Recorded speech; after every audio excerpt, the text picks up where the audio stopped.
All right, so I got this set up down here. I'm in my basement. We're gonna be doing stuff off a chair.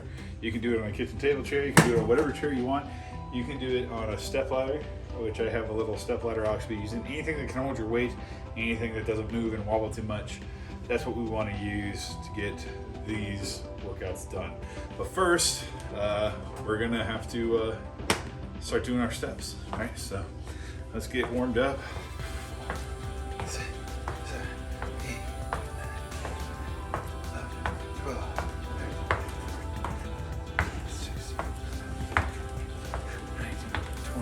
I just whisper myself, right? I'm just doing 20 steps. It doesn't matter. You can time yourself. You can do it that way. It's probably better actually if you do like 30-second steps or whatever. But it's not really going to matter in general because we're just getting blood. We're getting blood flowing, and we really just want to keep our muscles like full of warmth. Working out cold muscles, you get them tight real quick. It's not a good thing. So get your blood flowing into them. Plus, work out any of your lactic acid. 1. I go back 5, right?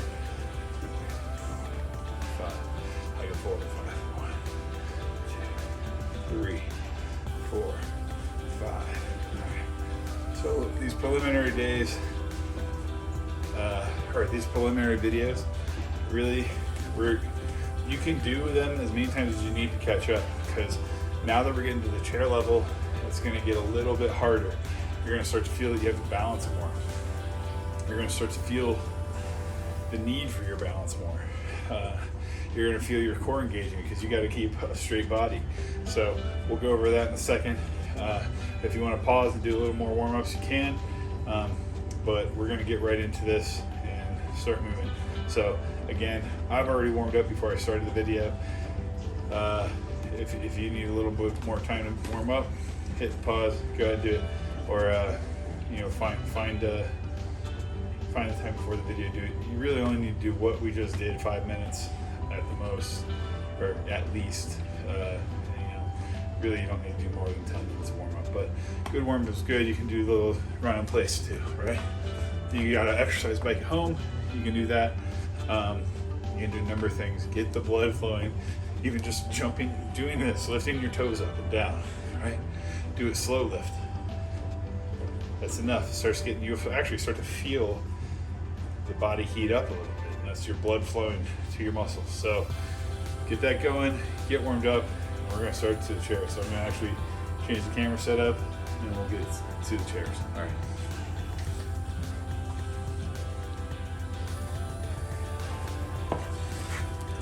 All right, so as you see, I'm sitting down now. So we got these chairs for our workout. We're on the chair week, all right? Get your books, get your charts.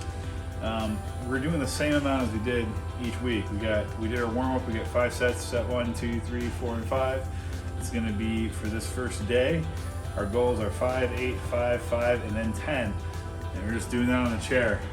I'll pull over a step ladder for tomorrow, or I guess the next days, not tomorrow, but for day 2 of the chair week. And you can see how you can actually use all these charts to level up by changing your leverage down, and you'll actually feel it. You'll feel it deeper in your triceps once we get to the chair level. I think the walls and the table are pretty good. You can feel it there if you haven't done a lot of workouts, but once you get to the chair, you really have to start fixing how you're balancing. You're gonna start feeling your core engage a lot more, and you're gonna just start to feel how diverse a push-up workout really is. So let's get started. All right, we're gonna do set 1, and you know what? I'll just leave this over here on the table. So we're gonna do set 1. It's 5 push-ups, right? So keep your back straight. If you gotta spread out your legs, spread out your legs. I keep mine together. Try to keep your back straight. Keep your head, look forward down, and then 1, 2, 3, 4, 5. There we go. That's 5. That's it. So mark our book. 5. And then we just rest, right? A 60-second rest. hydrate, all that.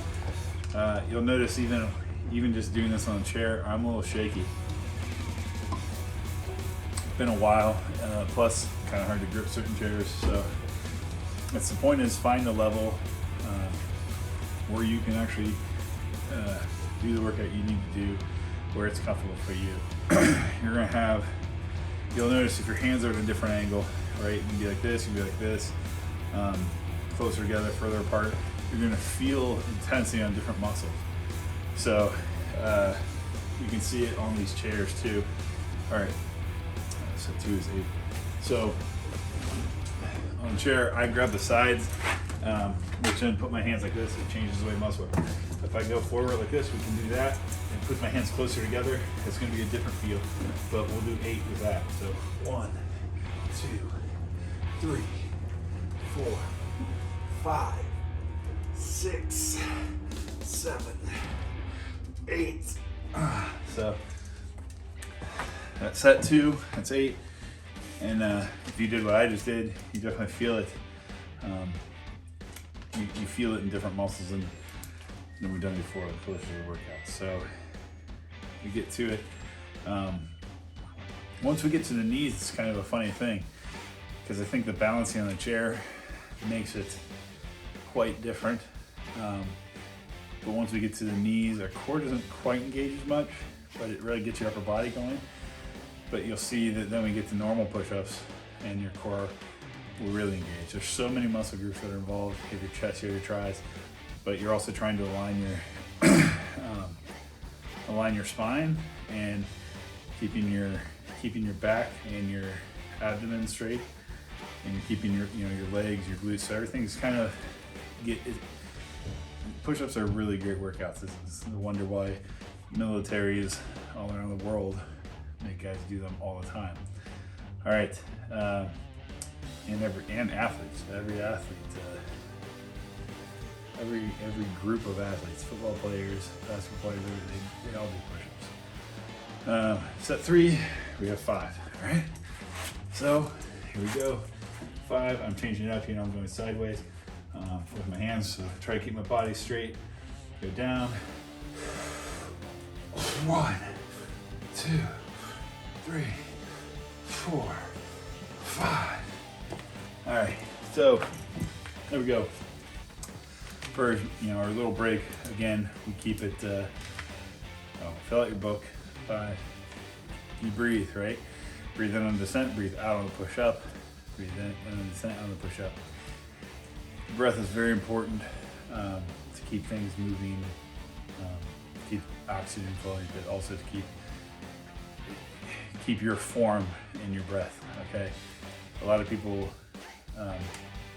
mess that up.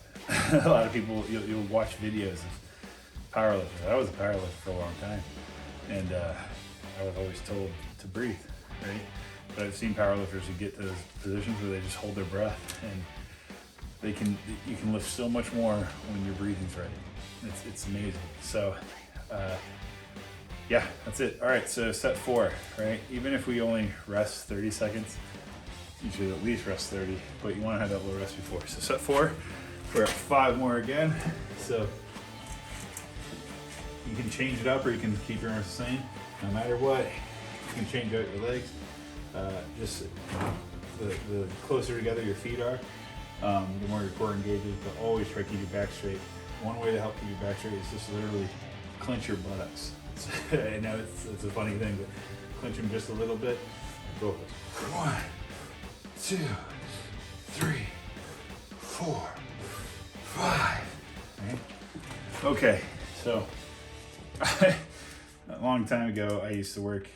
I was working in California, and we would have like a board just around the office where people would watch their do push-ups. So we'd have 3 rounds of push-ups a day, where we'd have like a calendar, and on my calendar I had some people's names, and next to it if we did one set, we'd have an X. 2 sets, we'd have an X. 3 set was the XO, and then we put the number that each set was, right? So I would just write like a 25, right? So every set I was doing 25 push-ups. So, and that was like for all three. And everybody made fun of me because I breathed so hard all the time, but I was doing 75 push-ups a day, pretty regularly. And that was just on a whim for fun, right? So it got to this point where they were just kind of like, man, that's crazy, you're busting it out. But I would do it straight right there, just 25, 25, 25, get 3 sets done, and then they were blown away. So, all right, our final set 5, we're already there. All right, it's 10, so we just gotta do 10 push-ups, okay? 10 push-ups on the chair level, all right? So, here we go. Legs together, back straight, and 1, 2, 3, 4, 5, 6, 7, 8, 9, 10. All right, there we go. So now I'm gonna fix the camera, take a 60-second break, and we're gonna get our stretch going. All right, let's get that going.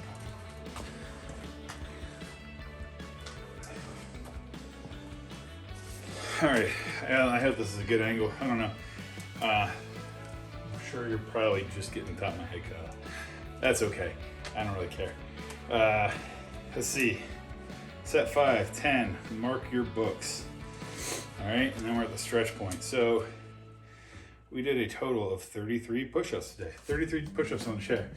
Not too bad. Not too shabby, guys. Not too shabby at all. So our stretch, right?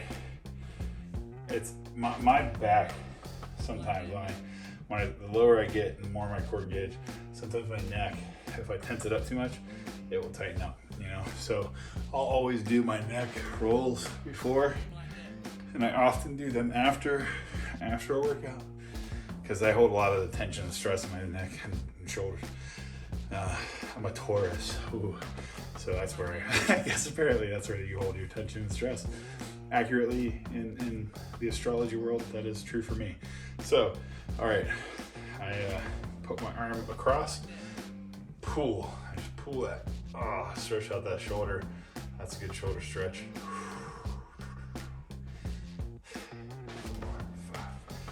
And then I do another shoulder stretch. I just hold it, pull. I'll just tighten that up right there. 3, 4, 5. And do my bend downs. Oh, my back pops. That's always nice. I like a good back pop. Something's lining up. Unfortunately, probably sitting down all day, doing different types of work, gets out of line. Well, so we have the chairs here. Let me actually just kind of lower this. Because the chair is here, I can actually show you guys how to do some chair stretches, okay? So this is actually, you just put a leg out, okay? One leg, and you're gonna feel this. Make sure you're in a comfortable spot on the chair. If you need a cushier chair, do this stretch again. And it's really, you're gonna feel it back here. But it's a good stretch to have. It's not a muscle that we worked out, but it's a good stretch to move blood through your body, okay? And to literally just push a little bit hard here. Not too much, but I don't like to, you don't wanna hurt yourself, so you don't push all your weight on your knee. You'll hyperextend you're as big as I am, you'll hyperextend your damn knee, and that's gonna suck. So you just push, and you can start to feel that tension. You can feel it. You just hold your leg. You can feel right here just how much of that muscle stretches. And do the same thing for the other leg. And those are just good stretches. And the reason why I like these, even if I've done stuff on my upper body, is because it also still works on my back. And having your back and your spine aligned, no matter what muscle group you work out, is always a very good strategy to have in your stretching. Is keep your spine